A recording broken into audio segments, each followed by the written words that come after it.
ওয়ালাইকুম রহমতুল্লাহি ওয়া বারাকাতুহু নাহমাদু ওয়া নুসাল্লি আলা রাসূলিল কারীম আউযু বিল্লাহি মিনাশ শাইতানির রাজিম বিসমিল্লাহির রহমানির রহিম উদউহুম লিআবাইহিম হুয়া আকসাতু ইনদাল্লাহি। আজকের বক্তব্যের বিষয় হলো সন্তানকে তাদের পিতার পরিচয়ে ডাকতে হবে। এটি আরবদের বা আল্লাহর একটি আদেশ। যেমন আল্লাহ বলতেছে 33 নম্বর সূরা আয়াত হয়েছে 5, তোমরা তাদেরকে তোমাদের পুত্রদেরকে তাদের পিতাদের নামে ডাকো। এটাই আল্লাহর কাছে ন্যায়সঙ্গত। যদি তোমরা তাদের পিতৃ পরিচয় না জানো তাহলে তারা তোমাদের দিনী ভাই ও বন্ধু বলে গণ্য হবে। এ ব্যাপারে তোমরা ভুল করলে তোমাদের কোনো পাপ হবে না, কিন্তু ইচ্ছাকৃতভাবে অন্যায় করলে ভিন্ন কথা, পাপ হবে। তবে আল্লাহ ক্ষমাশীল, পরম দয়ালু। সন্তানদেরকে ডাকতে হবে তাদের পিতৃ পরিচয়ে, এটি আল্লাহর একটি আদেশ। এবং এখানে আরেকটি বিষয় বোঝানো হয়েছে, যদি তাদের পিতৃ পরিচয় না পাওয়া যায়, যেমন আমাদের সমাজে অসংখ্য কার্যকলাপ বা জিনার বিষয় ঘটে উঠেছে। এর ভিতরে অনেক সন্তান জন্মগ্রহণ করেন, অনেকে বেচাকিনি করে সন্তান, তখন কিন্তু তাদের পিতৃ পরিচয়কে অনেকে জানে না।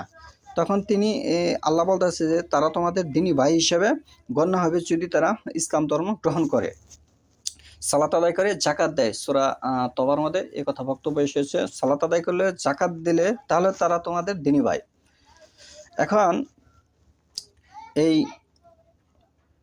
পিতৃ পরিচয় যাদের নেই, আর আরব দেশের সাহাবীরা এই পিতৃ পরিচয়হীন ব্যক্তিকে কিভাবে তারা ডাকতেন, কি উচ্চারণ করত, কি নামটা তারা কি নামে তাদেরকে ডাকতেন, এই কথাটি এসেছে সহিহুল বুখারীর 5ম খণ্ডে 5088 নম্বর হাদিস।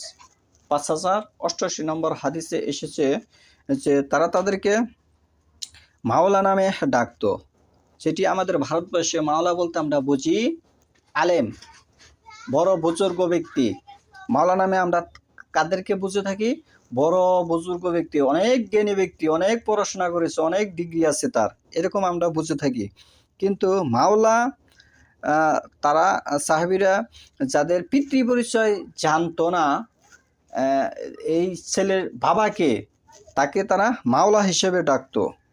কিন্তু আমরা বুঝে নিয়েছি মাওলা এমন একটি বিষয় যে মাওলা সম্ভব করি অনেক জ্ঞানী ব্যক্তি, অনেক বড় আলেম। তাই আমাদের ভারতবর্ষে এমন ইসলাম আমাদেরকে শেখানো হয়েছে, ব্রিটিশদের ও ইংরেজদের শিক্ষা ব্যবস্থায় এই 200 বছরে ইংরেজরা আমাদেরকে এমন ইসলাম শিখিয়ে গেছে যে ইসলামে একজন আরেকজনকে হায়নার চোখে দেখব, যে ইসলামে একজন আরেকজনের মাথা ফাটিয়ে ফেলব, এরকম একটি ইসলাম আমাদেরকে উপহার দিয়ে গেছে ইংরেজরা।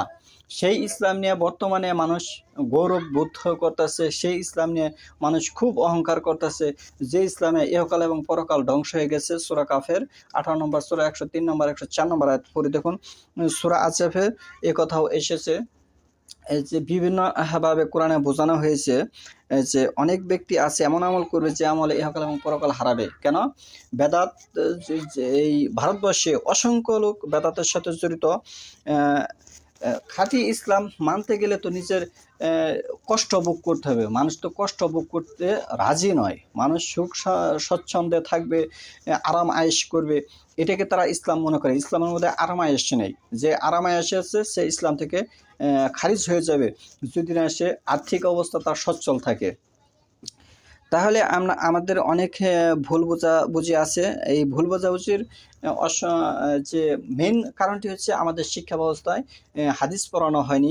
সরাসরি যে একটা হাদিস, এগুলি আমাদেরকে পড়ানো হয়নি, আমাদেরকে পড়ানো হয়েছে রেফারেন্স। এই কারণে আমরা ইসলাম থেকে অনেক দূরে সরে গেছি বেদাতের সাথে এবং শিরকের সাথে। আমাদের সমাজের অসংখ্য মানুষ জড়িত হয়ে গেছে, তারা এটাকেই ইসলাম মনে করতেছে। এখন আসমানে নিশ্চয় কোরআনের পরে সূরাতুল বুখারী শরীফ, এই হাদিসের গ্রন্থের কোনো হাদিসই সমাজে বাস্তবায়ন হয়নি।